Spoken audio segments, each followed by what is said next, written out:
Right,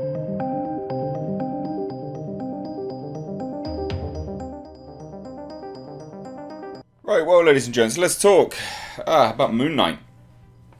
Interesting episode, this one.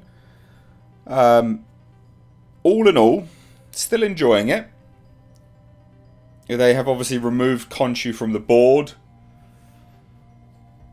which I thought that would open itself up to having some potential elements of it being boring, because whenever you remove the sort of superpower from the superpowered beings, it can obviously be pretty boring, right? We all get that. That's pretty normal. But I think they did a relatively decent job of this being our character development episode, because that's what this is. You know, it's character development. It's characters interacting with one another and relationships blossoming and revelations and reveals. That's this episode. Now, normally we'd call that a filler episode, but they managed to do this quite well by moving things along quite nicely, having Mark and Stephen find Amit, or Amit's tomb at the very least, and the little idol that she's now trapped in. And I think they did a relatively good job of that. Now, this is directed by Aaron Moorhead and Justin Benson. Great directors. They're not allowed to flex their horror, sort of muscle in this. There's relatively no horror in the episodes that they've done. There was a little more in the last one that they did, but this one, no, not really. So,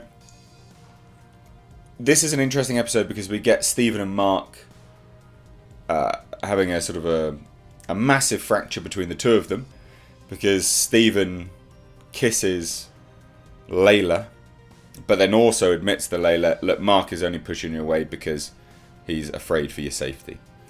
Which is interesting. It obviously tells Mark that he has good intentions rather than bad intentions. And then obviously that does still create a relative fracture. For a little time anyway.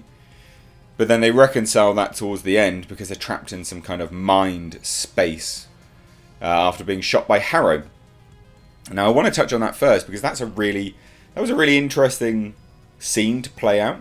It was a little bit too long. I think they could have got to the point a bit quicker, because I think that they're trying to emphasise the fact that they're trapped, but it was a little bit over long.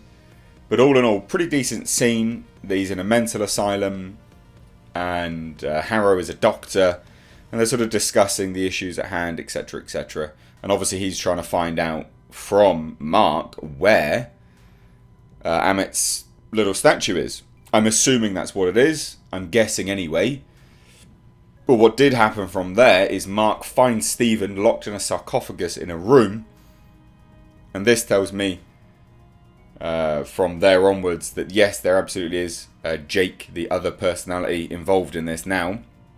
Because as they escape and they see another sarcophagus standing up, it's red, and the individual inside is being ever so slightly more violent with trying to break free. Now the episode obviously ends with, well, a giant hippo, I assume is a god, or something of the like. Anyway, presenting itself to Mark and Stephen, and then both screaming. So this is an interesting episode in terms of the fracturing and reconciling of Mark and Stephen. Hopefully they'll now work together moving forwards, and Mr. Knight will actually be a badass, rather than some gibbering buffoon.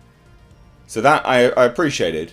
I appreciated the elements between Mark and Layla, of Mark not being the one that killed her father, and obviously subsequently the same individual shot Mark and said to basically was almost going to be killing Mark as well. I like that. Thought that was an interesting revelation. We needed to get that out of the way for the story to progress forward anyway, because that was something which Harrow always had over the two, Mark and Layla. So it was good that they just got that straight out of the way. Now let's address some of the horror elements. Marvel did a relatively good job of including blood and gore in this. So Stephen and Layla go into the tomb and they find a sacrificial table, a ceremonial table where people are being freshly done anyway. Their organs are being removed and put into jars, as you would do if you're going to mummify, a body.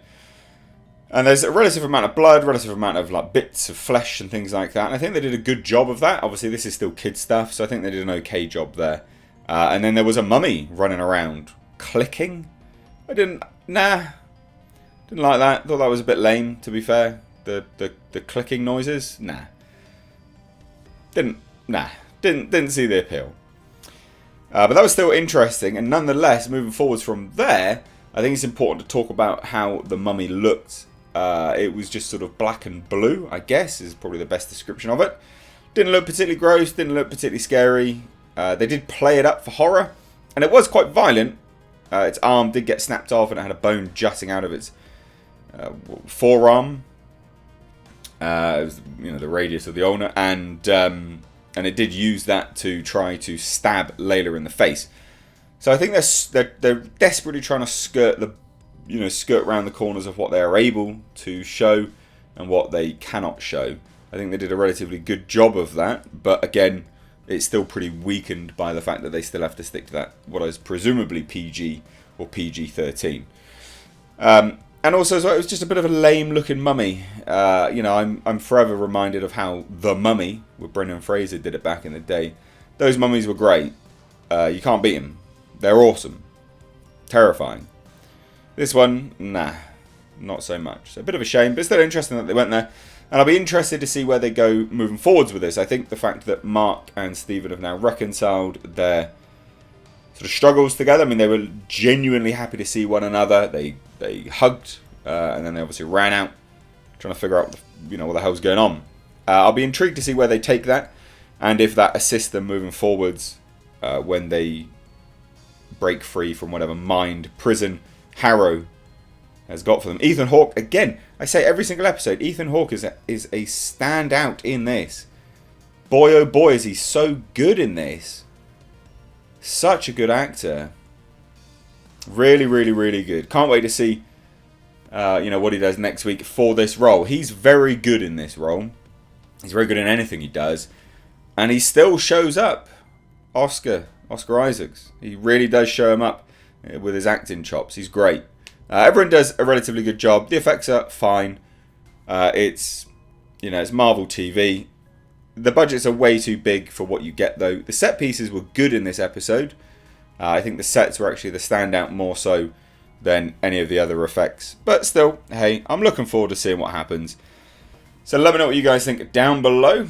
And I will say as well, just my closing words, them going to this mind prison place, or wherever it is, I'm assuming it's a mind prison, was a perfect chance to take the split personality a little bit more seriously, and they still missed it, which is a shame. But anyway, what do you guys think? Let me know down below. If you're new here, do hit subscribe. Cheers, guys. Take care.